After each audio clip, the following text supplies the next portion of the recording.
Publishing is celebrating its 10th year this year. Your mission to educate, empower, and support women, both in publishing and through it, is a worthy and noble pursuit. This is a historic week. On Tuesday, the son of an African immigrant raised by a single mother with an unusual name and a fraction of the experience owned by his impressive opponents was elevated to the highest post in her land.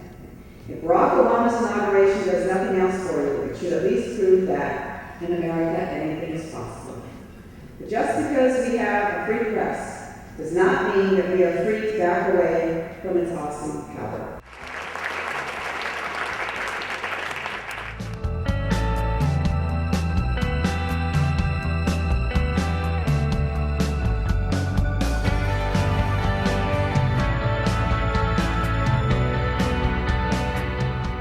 I've heard a lot of people say you can have it all, and I have 2 children and I have a great husband and I think I have a lot of fun in my life, but at that time I was single, I was young, and I thought, you know what, I don't have anything else to do, I am going to put work first.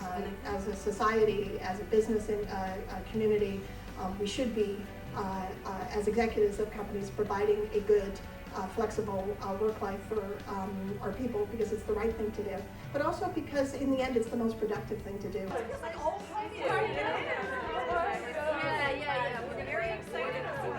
We do have Grace Hawthorne is the co-founder and president / publisher of Ready Made.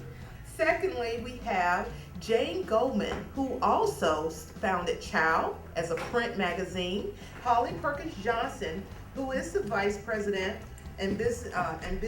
vice president of business development for Ad Media. What advice would you give an individual with a new startup idea today? Women come to me with the idea and the passion. And making money is, if you build it, they will come. That doesn't work anymore.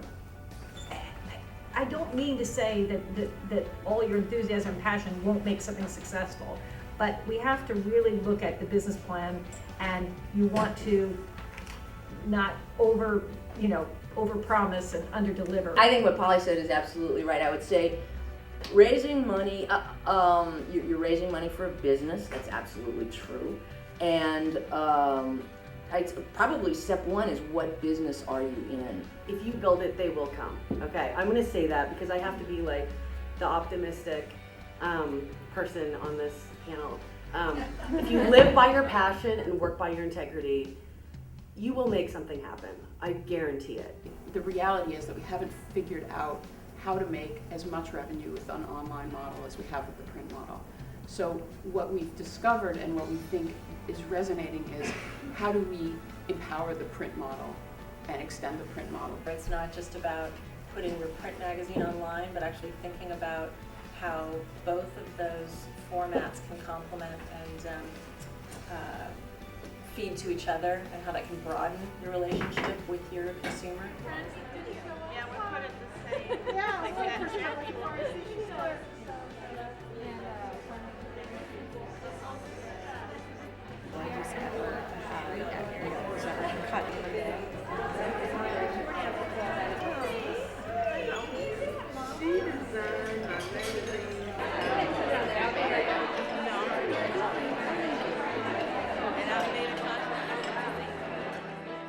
And today, the woman we're recognizing is Alex Kennedy. Alex Kennedy, right now, is the executive director of the Eric Carle Museum. Thank you, Alex, for being with us today.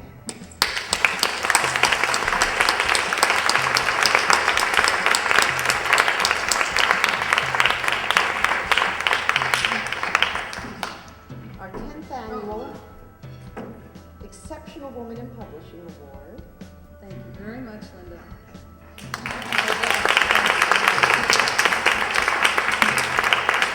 I want to thank everybody at Women in Periodical Publishing. It's very daunting and humbling to join a list of women who for years you looked at as role models. So I would love to be able to live up to that.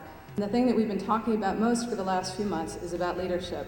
For her, she took over a group of 65, 70 people in Northampton. And for me, as I went into something very new and tried to figure out how to make sense of being a leader in a group that's very different than what I came from. And I thought maybe today that what I would do is share some of the things that she and I have spent a lot of time talking about. So the first one is be the first one to question the orthodoxies. And when I talk about orthodoxies, and it's a great exercise to do with your own publication if you've never done it before, is writing a list of all the things that you believe to be true, those things that are doctrine where you are. My second one is you're only as good as your team. And one of the things I've seen people make a mistake time and time again is feeling that having a team means having to control them. But if you really push and allow that team to do that, you eventually come out the other side and they learn to appreciate each other and respect each other and challenge each other in a way that makes them all better and makes you better at it. The thing I want to say to everybody here is, I don't know of another business in the world that makes you smarter than magazines.